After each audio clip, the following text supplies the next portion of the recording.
out. Coming out.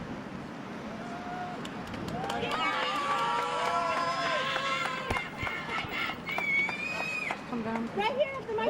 Come on over.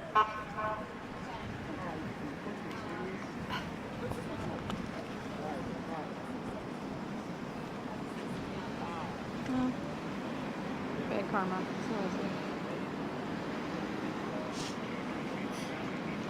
We're not live anyway. I mean at 10 o'clock.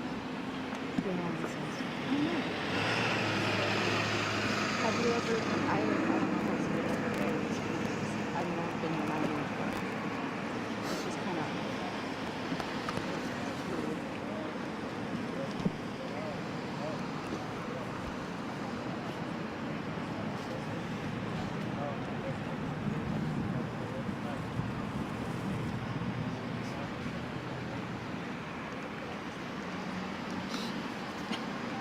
Should we walk up there?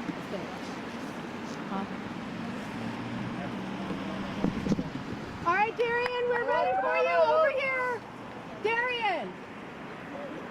Come on over. Come on down. All right, thanks. You want to put it on their face? Do you want me to? Yes, good.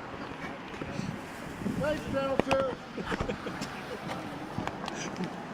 All right, come on, Jamal. All right, thanks, Delta. We've got microphones set up for you here. We all want to hear what you have to say. Congratulations, right here, sir. So how are you feeling about being here, being out? I'm happy. I finally made it. 12.5 years, I made it. I've been through a lot. A lot of times, people don't understand the things that we go through being incarcerated. Not only was I incarcerated, my family and friends was incarcerated. They had to deal with this same thing that I had to deal with. Me missing all these Christmas. Now I get to finally spend a Christmas with my family. I get to actually call my family when I feel like it. They call me when they feel like it. I've been through a lot. I had my struggles. I had my breakdowns. I'd have been on suicide watch, but I made it. But I'm also got so much trauma. I can't sleep without psych medication. I can't even think straight. I'm paranoid. I'm messed up. But through the strength of my family, my friends, I made it. Yes, it messed me up bad. Very bad. Darian, how do you feel right now standing outside? I mean, you're not inside of a jail cell, you're not in cuffs, you're not in a suit. It ain't registered yet. I still don't need, like, it ain't registered yet. It's gonna hit me though. When it hit me, I'm gonna be happy. I lost a lot. I lost all my friends. I lost a lot of things. I lost things I could never get back. No amount of money can repay the time that I lost. I already spent it. You asked me to choose the money or my time back. I already take my time back because I missed some of my best years. But man, I'm finna live some good years now. What are you looking forward to doing? What do you want to do? Have a family. Darren, going back to the sentence of 76 years, again, realizing today that the star witness was legally blind, what was going through your mind when you got that news? Did you believe at that moment there's going to come a day where I'm leaving? Yes, my mentor, Samuel Kareem, he's a diabetic, and when he read my case, he said, I don't have to read no more. That's your way home, and I didn't understand it at first. And then that's when I dug deeper, and that's when I found out that he was legally blind. And I brought it to my lawyers, and they did their investigation. They pulled it up, and they found all the reports. And Darren, for the scores of other black men that are locked up in the Cook County prison right now, wrongfully convicted, what do you want to say to them? What do you want to say to their families? Offering them hope during the holiday season. Look at our cameras.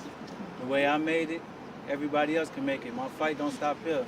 Without the system that I was in, I wouldn't be who I am today as a man. And the fight don't stop. I'm going to continue to fight. I'm going to continue to be an activist. I'm going to law school.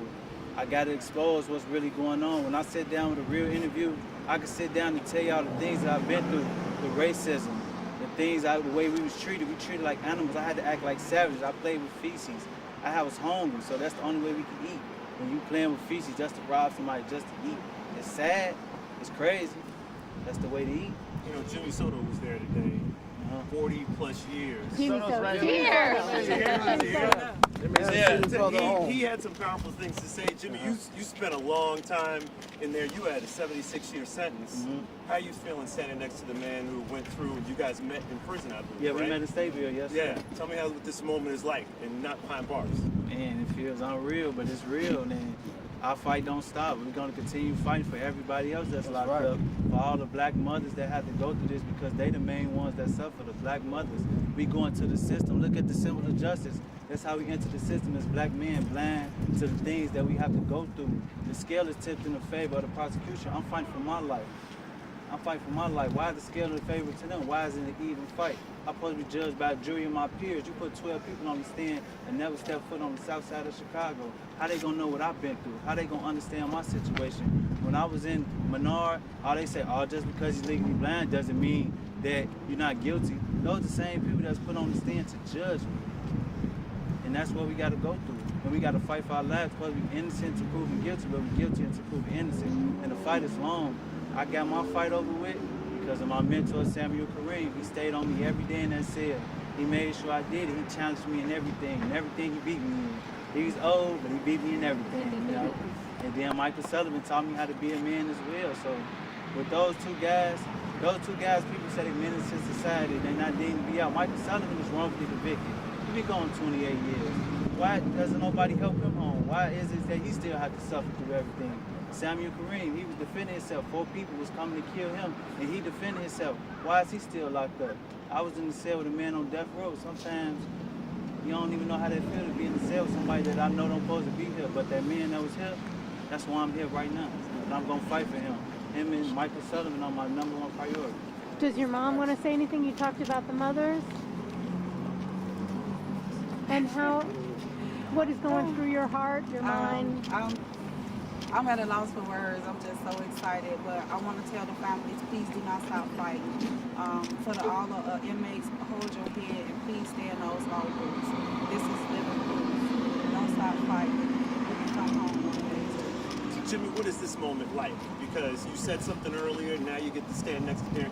Tell me what this moment is like. I mean, I said it before, you pay it forward, you know. He's going to pay it forward for Michael Sullivan and Samuel Kareem, and then they're going to pay it forward. And pretty soon, there's going to be a lot of brothers and sisters who are wrongfully convicted that are going to be here, black and brown people. And I think that it's just going to continue because the system is truly broken. Yeah. And even though some that may not be wrongfully convicted, the Constitution say they supposed to be put in this prison system as a rehabilitation. And they supposed to have a second chance at life. They deserve their second chance. They deserve their second chance. Nobody is perfect. A sin is a sin. A crime is a crime. But how you know this person changed if you never give them a chance? You put us in the jails. I had to learn on my own. They didn't have no programs for us to learn. I had to learn business books on my own. I sat in that cell and I had my family and friends send me these business books. I had to learn about stocks on my own, real estate, trucking, everything, so I don't have to get out and re-offend and turn to the streets just to make it. And a lot of times we are judged because they say, oh, he got out, he re-offended. What opportunity did you give him? You want to take these guns out these kids' hands, but can you place an opportunity in the other hand for them to stay out of the streets? That's it. Right. That's it. Yeah. So I want to just thank Kim Fox again, and I want to thank my lawyer right here. She fought for me real hard. This is my angel. Right. And I just want to thank my family, and man, I want to thank Samuel Kareem and Michael Sullivan. I wish that from this interview that people reach out to them and start trying to help them now because they my main fight. And I want to do a real interview to sit down with somebody and really talk about what I went through to really break down the prison system and understand what we've been through. Because nobody really understands. Nobody really understands until it's really broken down because our families got to pay these tax dollars just to send us to trial and go to these things. I was just in East County with these people, and I was just in Menard, I was just in Stateville with people that lost hope. There's people that feel like they ain't never going home. And it's sad. It's sad. The way we fight, we've been new about this situation since, 2017, we've been new legally blind. Why did it take so long? And why we had to fight so hard? Sometimes when the evidence is just that blank, just let them go. And it had to take for Kim Fox to step in, so it just shows you that everybody else is just not right. The conviction integrity denied my case, and they say, oh, some Mr. Perry. That's not even my name. They didn't even have the audacity to spell my name right, you know? It just shows you that they don't care. And we just need somebody to care for us. We need help. We're not bad people. We just